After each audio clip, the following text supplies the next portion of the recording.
You are about to discover a fantastic way to heal your mind and body that will leave you feeling good and happy all the time. Let's see how we can do it. If you're stuck in an emotion, like you're frustrated, you're angry, you're fearful, resentful, and you're thinking within that emotional state. In other words, you can't think greater than how you feel. That means then you were thinking in the past because those emotions are a record or residue of the past.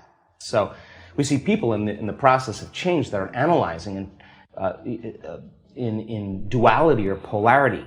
That kind of drives the brain into higher states of arousal and further away from true change.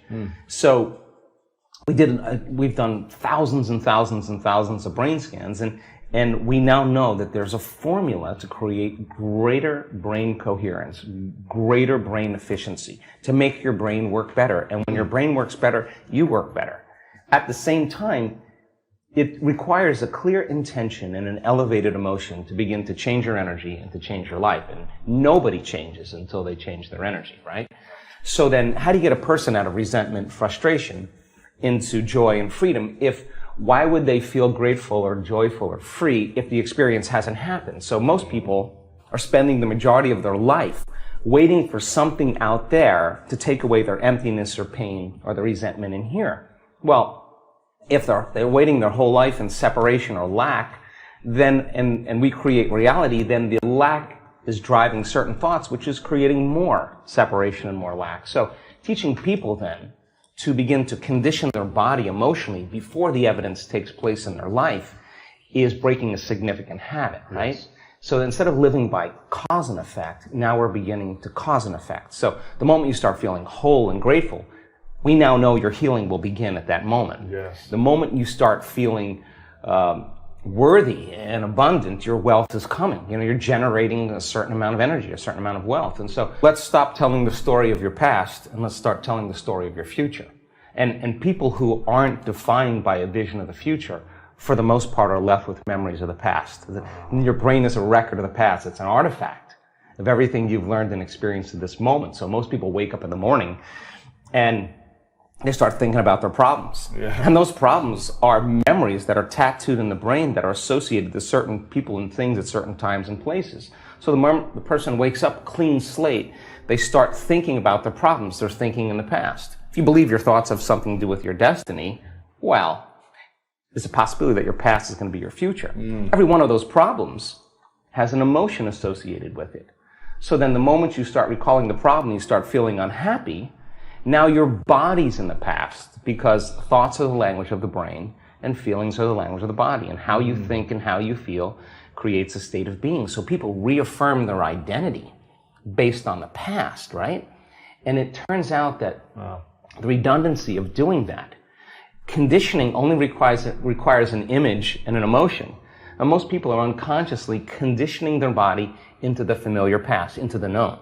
So now if you're in the familiar past and in the known, you're going to crave the predictable future, right? That's the known as well. And there's only one place where the unknown exists, and that's the eternal present moment. That's the sweet spot of the generous present moment. You ask a person, why are you so unhappy? Why are you so frustrated? Why are you so resentful? The moment you ask that, their brain is going to associate that emotion to a past event. To a memory. To a memory. Yeah. That's because they have nothing to look forward to in their future. So if you're not being defined by a vision of the future, it just means to me that you're more in love with your past than you are with the future. So how do you teach people to believe in a future that they can't see or experience with their senses yet, but they've thought about enough times in their mind that their brain is literally changed to look like the event has already occurred? The latest research in neuroscience says that's absolutely possible.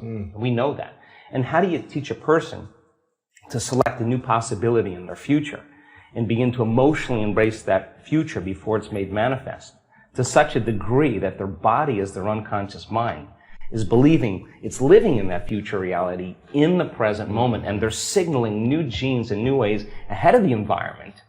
Now, till their body begins to change to look like the event has already occurred. We've proven that that's possible. Now think about this. So your body is believing it's living in that future reality in the present moment. Now think about this.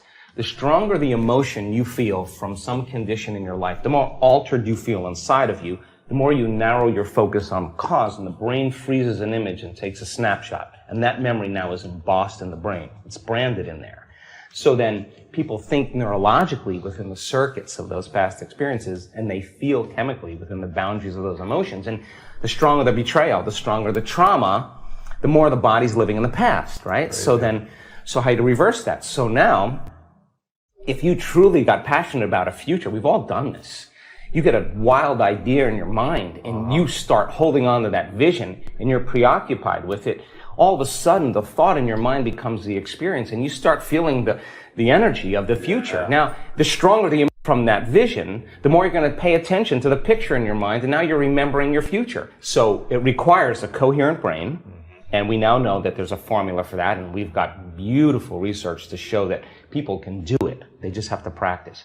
And it requires a coherent heart, because resentment, frustration, impatience creates a very incoherent heart. Yeah. And when that heart becomes incoherent, you stop trusting yourself. There's no energy. You stop trusting in your future.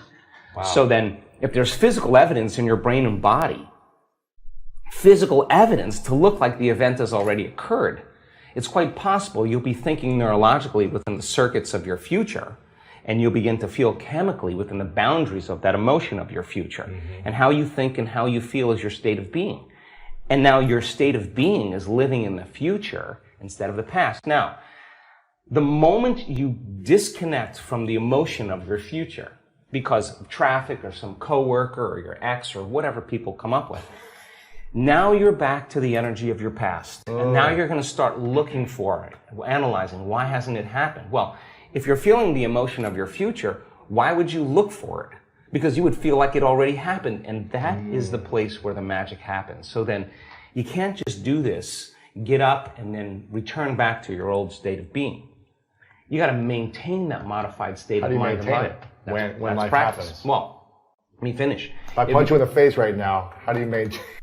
Well, of course. I mean, we all take blows in our lives. Yeah. And we all react emotionally. But the question is, how long are you going to react? Right. So then, if you can't mediate and regulate your emotional reactions, and those emotions linger for days, that's a years mood. For some people. Mood, and then months, temperament, years, personality trait.